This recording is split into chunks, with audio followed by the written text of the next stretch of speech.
Halo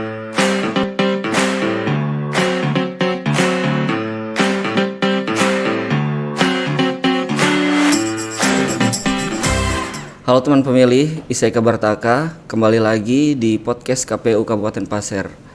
Podcast yang membahas tentang demokrasi, pemilu, serta hal-hal lain yang menarik dalam dunia kepemiluan. Nah, di episode kali ini kita akan ngebahas tentang sinergi antara penyelenggara pemilu dengan kejaksaan. Walaupun selama ini masyarakat mendengar kata kejaksaan itu identik dengan kata hukum atau peradilan dan lain sebagainya. Tapi kali ini kita akan membahas hal lain yang berkaitan dengan kejaksaan dengan kepemiluan. Nah, teman pemilih, hari ini telah hadir bersama kita Ibu Vanessa Novita Nauli selaku Kepala Subseksi Penuntutan, Eksekusi dan Eksaminasi pada Seksi Tindak Pidana Umum Kejaksaan Republik Indonesia Kabupaten Pasir. Gimana Bu?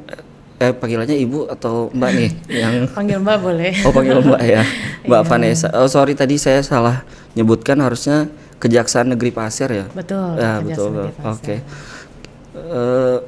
Mbak Vanessa berarti di subseksi penuntutan, eksekusi dan eksaminasi ya? Iya, betul.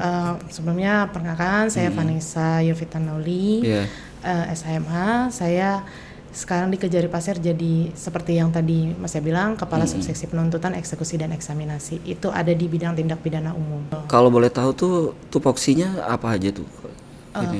Jadi sebelumnya kejaksaan ini terdiri dari beberapa seksi.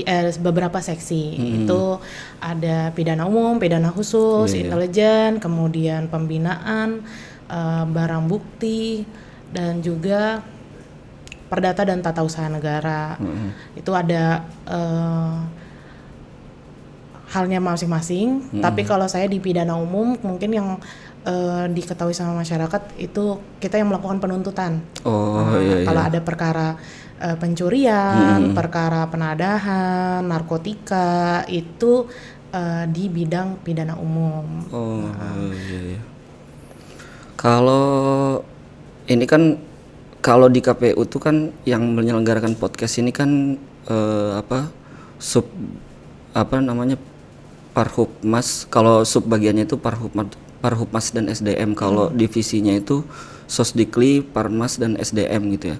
Nah, kalau untuk di kejaksaan sendiri tuh ada khusus yang menjelaskan tentang yang tupoksi khusus untuk ngelakuin sosialisasi gitu. Oke.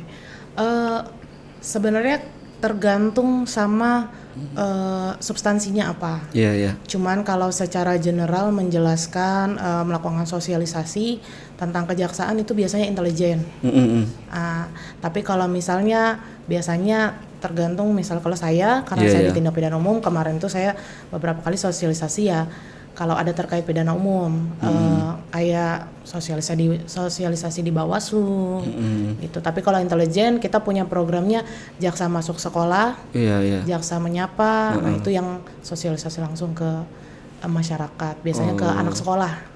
Gitu. Berarti memang dia kalau sosialisasi itu per sub bagian itu atau per seksi itu memang masing-masing gitu ya? Tapi biasanya sih intelijen, mostly intelijen bidangnya, tapi kalau misalnya ada substansi tertentu, itu baru ke bidangnya masing-masing. Oke.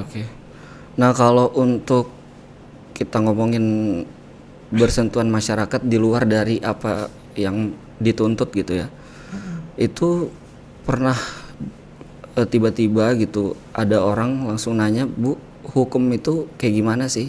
Karena kan kalau kita melihat mendengar ada gium hukum tuh kan agak ribet gitu ya. Apalagi kalau kayak di KPU tuh pernah ada ketika locus delicti atau tempus delicti itu kan bahasanya lebih ini banget gitu kan. Nah, kalau kalau Mbak sendiri tuh pernah tiba-tiba langsung ada yang nanyain gitu dari masyarakat umum gitu? Kalau masyarakat umum ada, kalau dari teman-teman juga ada. Itu ya terutama kalau misalnya mereka lihat persoalan-persoalan yang lagi viral gitu. Misalnya mereka nanya, ini kalau kayak gini tuh gimana sih? Kalau kayak gini tuh gimana sih? Biasanya saya jawab tentang itu sih. Jadi betul-betul akibat hukumnya ya lebih kepada kalau misalkan terkait dengan ini apa yang sesuatu yang viral tadi itu gitu ya. Ya misalnya kayak proses penanganannya sudah kayak gimana, terus emang kalau misalnya kayak gini bisa berapa lama dipidananya, atau misalnya kalau udah jadi tersangka tuh kayak gimana tahapannya, seperti itu sih biasanya nanya ya. Kalau ditanya saya jawab aja sih, maksudnya yang sesuai dengan mereka tanyakan gitu. Kebetulan saya juga seneng kalau misalnya ada yang tanya, sekalian saya belajar juga, jadi merecall memori juga kan. Iya. Akibat hukum kebanyakan ya orang nanya ya. Kejaksaan ini kan kalau kita berbicara pemilu itu salah satu stakeholder penting di dalam terselenggaranya pemilu gitu ya. Nah, hal yang penting itu menurut Mbak sendiri tuh bagaimana sih gitu? Sebagai stakeholder yang penting di penyelenggara pemilu itu. Oke. Sebelumnya kan memang kejaksaan itu salah satu stakeholder di dalam pelaksanaan pemilu ya memang. Iya. Karena terkhusus kami bidang pidana umum, kami tuh kita bergabung di seperti yang sudah kita tahu atau mungkin sudah dibahas sebelumnya, ada namanya Sentra Penegakan Hukum Terpadu. Itu terdiri dari Bawaslu, kepolisian dan juga kami kejaksaan. Kalau ditanya yang paling penting apa, menurut saya koordinasi, sinergi kita itu yang paling penting. Karena awalnya dari komunikasi itulah kita terjalin kesepemahaman, kemudian ketika ada masalah kita enak sudah komunikasinya, ini harus seperti apa, ini harus seperti apa, tapi tentunya dengan memperhatikan koridor masing-masing ya. Gitu. Mengenai tindak pidana pemilu, masyarakat tuh masih banyak pemahamannya mungkin masih belum tahu sebetulnya tindak pidana pemilu itu apakah tentang memang hal yang disengaja atau kelalaian. Nah itu seperti apa itu kalau Ibu berpendapat gitu? Mbak berpendapat gitu. Oke. Kalau tindak pidana pemilu sebenarnya pada intinya semua yang diatur perbuatan yang diatur di undang-undang ya. Iya. Itu baru yang termasuk. Ada juga dia bentuknya pelanggaran, tapi nggak semua pelanggaran itu otomatis tindak pidana. Tentunya pasti harus ada aturan yang mengatur, kemudian ada ancaman pidananya kayak gitu. Nah kalau yang betul-betul harus diwaspadai oleh masyarakat terkait dengan dugaan atau tindak pidana pemilu itu seperti apa itu kira-kira? Oke. Kalau yang berkaitan sama masyarakat langsung menurut saya itu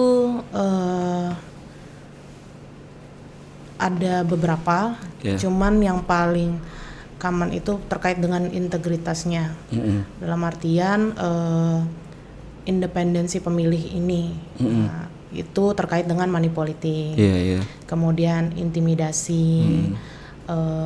Kemudian yang kedua itu adalah terkait dengan media sosial. Nah, jadi kan memang seperti yang kita sudah ketahui kalau misalnya lagi kontestasi politik ini kan orang euforianya tuh bagus gitu. Apalagi makin kesini kan euforianya bagus.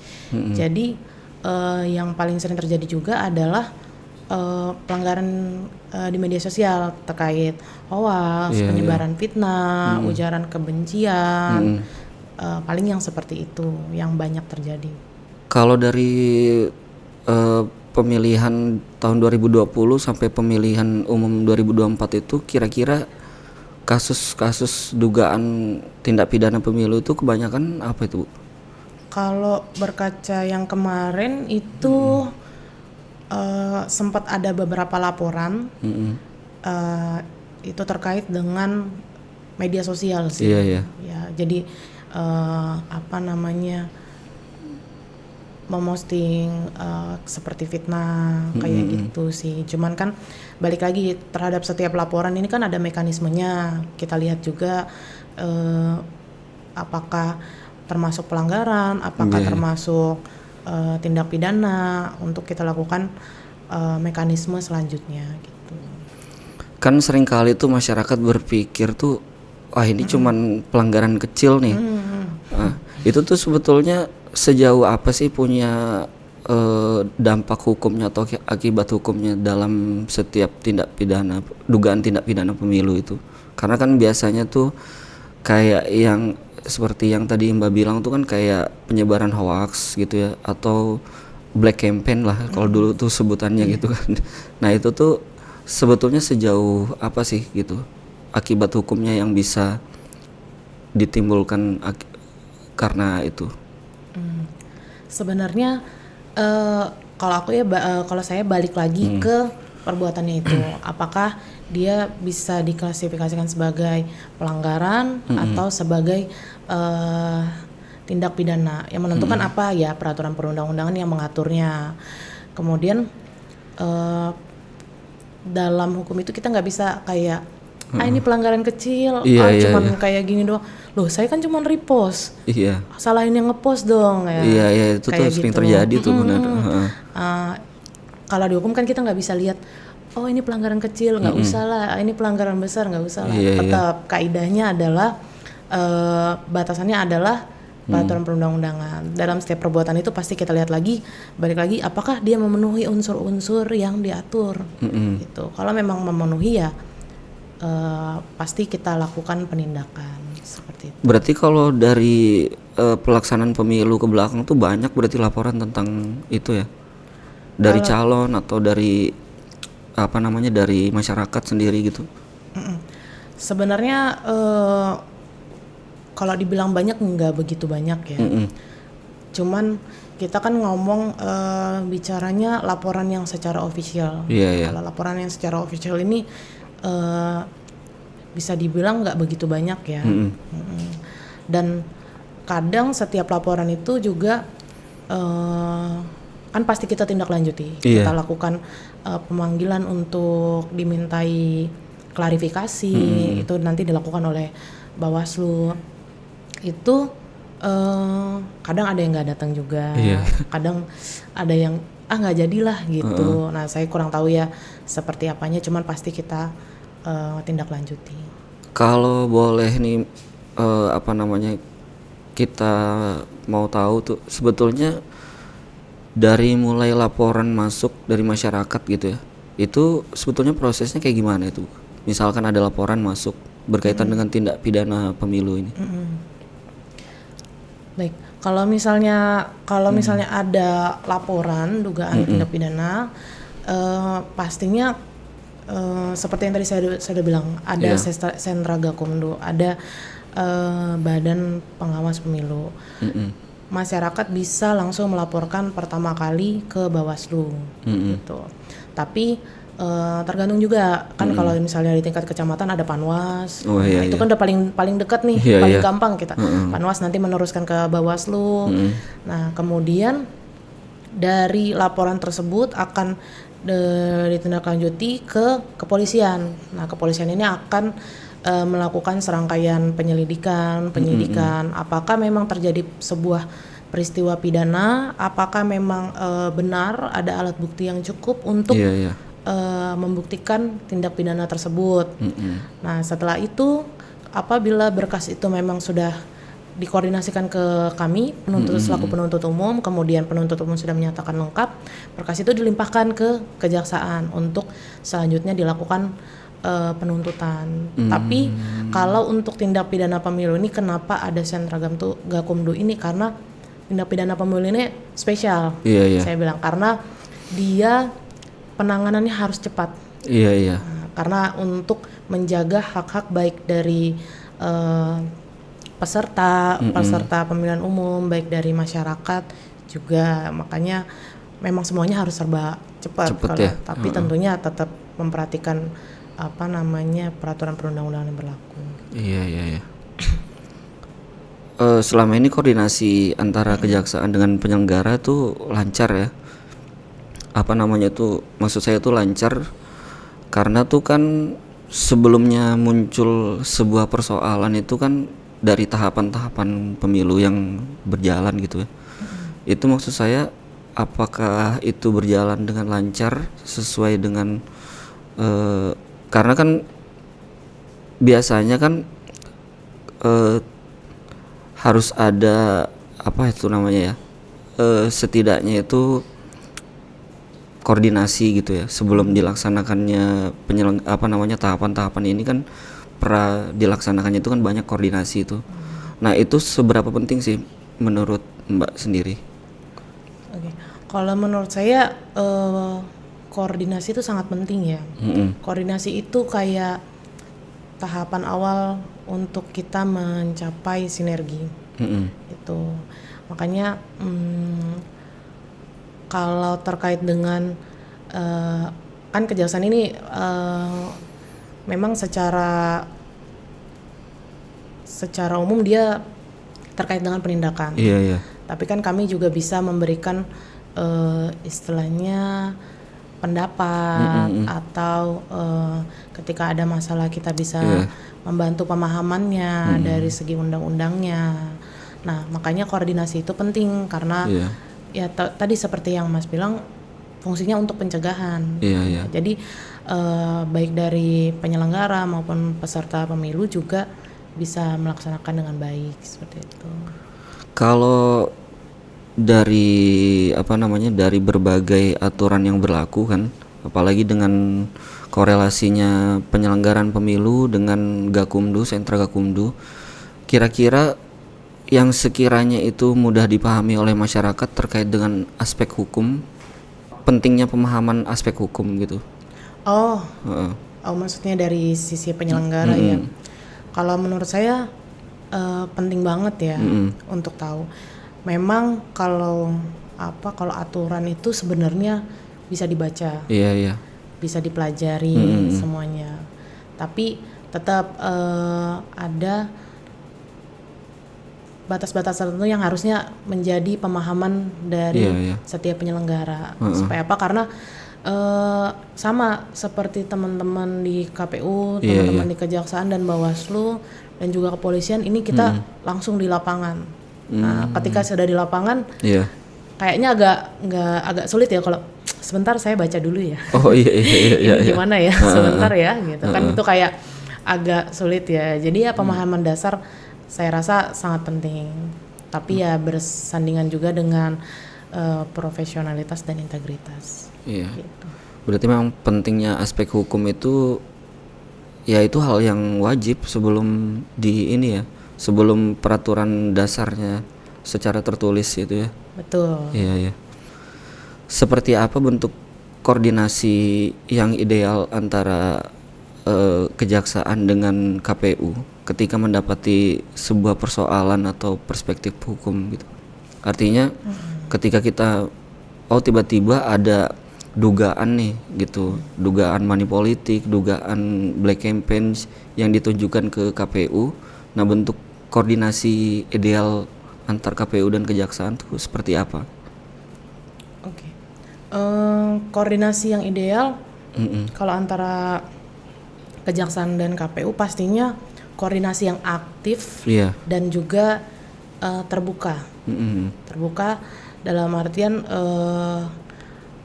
koordinasinya dilaksanakan istilahnya terus-menerus, kemudian secara terbuka, jadi tidak ada yang ditutup-tutupin. Nah, kemudian tapi tetap berdasarkan sesuai dengan kewenangannya masing-masing. Jadi ketika ada permasalahan pun kejaksaan memberikan bantuan sebatas yang diminta, sebatas yang diatur dalam undang-undang. Agar apa? Supaya kita tidak saling melampaui kewenangan masing-masing. Jangan sampai istilahnya kejaksaan juga, kalau dari kami ya, karena saya dari kejaksaan, jangan sampai kejaksaan juga seperti mendikte KPU dan juga sebaliknya. Jadi tetap pada koridornya masing-masing. Yang penting koordinasi yang aktif dan juga terbuka. Iya. Gitu. Di awal tadi tuh kan kita ada ngebahas tentang contoh kasusnya tuh media sosial kan. Zaman sekarang ini kan kalau Gen Z tuh udah pasti media sosialnya aktif. Terus juga milenial tuh ya dia dengan masa pertumbuhan media sosialnya itu juga ini. Nah kalau menurut Mbak sendiri tuh hal yang benar-benar harus diperhatikan di dalam merepost atau memposting hal-hal yang berkaitan dengan politik atau pemilu tuh apa agar masyarakat ngerasa oh itu aman gitu. Oke. Kalau seperti yang kita udah tahu ya, mungkin anak-anak Gen Z juga semoga masih tahu ya. Peribahasa lama tapi masih sampai sekarang. Mulutmu harimaumu. Iya. Selama masih dalam mindset itu, seharusnya masih baik aja. Justru saya senang ketika anak muda, terus Gen Z ini mereka aktif. Itu saya senang karena artinya kontestasi pemilu dan politik ini dinikmatin sama seluruh lapisan. Jadi bukan punya yang generasi ini doang atau yang ini doang misalnya. Tapi anak-anak juga aktif. Tapi kembali lagi dalam menyampaikan pendapat harus diperhatikan. Jangan sampai misalnya ketika cuma repost, kita harus pastikan dulu apakah datanya benar. Bisa di cross check dulu. Ini tuh benar nggak atau hoax doang? Tiba-tiba ada berita ini melakukan ini. Itu kan kadang mungkin ya Gen Z agak repost ini heboh nih pasti segala macam. Baiknya di cross check dulu apakah sudah benar. Untuk apa tujuannya? Supaya menghindari kita malah menyebarkan fitnah, menyebarkan berita bohong seperti itu. Ketika ada satu kasus misalkan tuh si A itu merepost ulang berita dari si X. Ternyata berita yang disebarkan oleh si X ini tuh mengandung unsur hoax gitu. Nah itu apakah si A atau nantinya itu di-repost ulang si B ke si C, apakah itu semuanya satu paket akan menimbulkan akibat hukum? Itu balik lagi harus dilihat dari substansinya sih, ya Mas ya. Jadi ketika dia yang ngepost ini memang dapat dibuktikan apabila postannya ini memang let's say berita bohong, ya kan, atau fitnah. Kita harus lihat dulu memang memenuhi nggak dia tuh sebagai fitnah. Kemudian terkait dengan repost, nah ini kan ada macam-macam. Ada yang dibagikan secara umum kepada misalnya kepada grup WA kah, atau kepada cuman di repost di story kah. Nah, itu kita harus lihat tujuan audiensnya itu kemana gitu. Karena memang ketika kalau di Undang-Undang ITE mengkualifikasikan sebagai dia apakah menyebarkan, dia kan biasanya mendistribusikan, menyebarkan, membuat dapat diaksesnya informasi itu apakah memang benar terpenuhi unsur itu ya? Iya betul. Gitu. Iya. Nah kalau sekarang tuh juga banyak juga perkembangan zaman tuh yang paling marak tuh sekarang tuh kan perkembangan teknologi AI ya. Bahkan tuh banyak yang bikin meme atau tulisan tuh tinggal di konsep aja gitu, dimasukin ini terus nanti muncul tuh tulisan berupa gambarnya tuh. Nah itu tuh sebetulnya kalau dari pandangan Mbak sendiri sebagai instansi kejaksaan, hal yang memang boleh untuk dijadikan sebagai bahan kritik itu seperti apa gitu? Karena kan itu pokoknya banyak lah gambar-gambar tuh yang sekiranya tuh kurang pantas lah gitu. Baik. Kalau yang boleh dijadikan kritik menurut saya kalau terkait dengan penyelenggaraan pemilu ya, terkait dengan seorang tokoh masyarakat misalnya atau pejabat, sebatas kinerjanya. Kinerjanya dan juga ya mungkin terkait dengan secara objektif ya berarti ya. Sikapnya. Nah, itu masih bisa. Tapi tetap harus istilahnya menjaga ya norma-norma lah, melihat juga kalau misalnya ngeliat AI sekarang juga saya banyak apa istilahnya kecelek, apa ini harus tanya dulu AI itu gitu kan. Itu juga tapi kalau dalam hal seperti itu tindak pidananya itu mensyaratkan adanya aduan, kecuali untuk presiden ya. Oh, kecuali itu untuk delik aduan gitu ya. Wakil presiden benar. Jadi ketika ada aduan baru bisa bergerak. Cuman kan balik lagi apakah memang dia bisa atau tidaknya itu ada prosesnya, ada mekanismenya juga gitu. Itu kalau misalkan memang dia tidak ada aduan karena dia masuk delik aduan, itu sampai kapanpun nggak akan pernah ada diproses berarti ya? Bisa dibilang seperti itu. Oh iya. Mensyaratkan. Nah kalau untuk masyarakat kan kalau masuk di pekan pemilu itu biasanya tuh aktif tuh, kayak di kafe-kafe atau di forum diskusi mahasiswa atau pemuda gitu kan, sering diskusi tentang politik gitu. Nah kira-kira itu ada batasan nggak untuk berbicara tentang politik gitu? Ada batasan hukumnya nggak? Atau misalkan ternyata ngobrolin, karena kemarin itu kan ada film yang ini tuh yang namanya terbaru tuh tiba-tiba langsung dibubarin oleh aparat gitu kan. Nah kalau untuk diskusi politik sendiri tuh ada batasannya nggak? Kalau saya pribadi ya itu haram hukumnya kalau dibatasin. Berarti seluas-luasnya gitu ya? Seluas-luasnya. Tapi tetap balik lagi dalam koridornya, jangan sampai, maksudnya selama itu berdasarkan data yang valid, memang ada disertai mungkin bukti-buktinya gitu, itu bisa nggak apa-apa. Memang istilahnya dalam hal kita mau memilih pimpinan atau apa, ini kan bisa dibilang semuanya di tangan kita. Kalau bisa dikupas habis, kupas tuntas, dikulik sampai dalam-dalamnya bisa. Seperti itu sangat wajar menurut saya ya. Artinya kan kita kritis untuk memilih.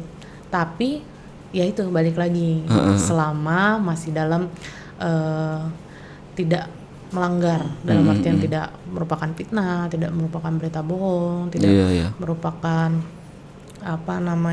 ujaran kebencian, seperti itu. Berarti memang tetap ada batasan yang sekiranya tuh itu nggak lebih condong kepada subjektif si calon gitu ya. Betul. Kalau untuk khusus untuk penyelenggara pemilu gitu, integritas, profesionalitas itu hal yang paling utama gitu ya. Nah sekiranya menurut Mbak sendiri tuh hal utamanya itu seperti apa gitu, agar memang nggak benar-benar bisa ngelawan hukum lah sebutannya gitu ya. Nah itu seperti apa tuh? Gitu. Kalau untuk penyelenggara ya, kalau untuk penyelenggara tadi benar, integritas dan profesionalitas itu sangat penting. Tapi balik lagi, integritas itu kan asalnya dari pribadi masing-masing, dari diri masing-masing. Menurut saya hal yang paling penting lagi adalah keberanian.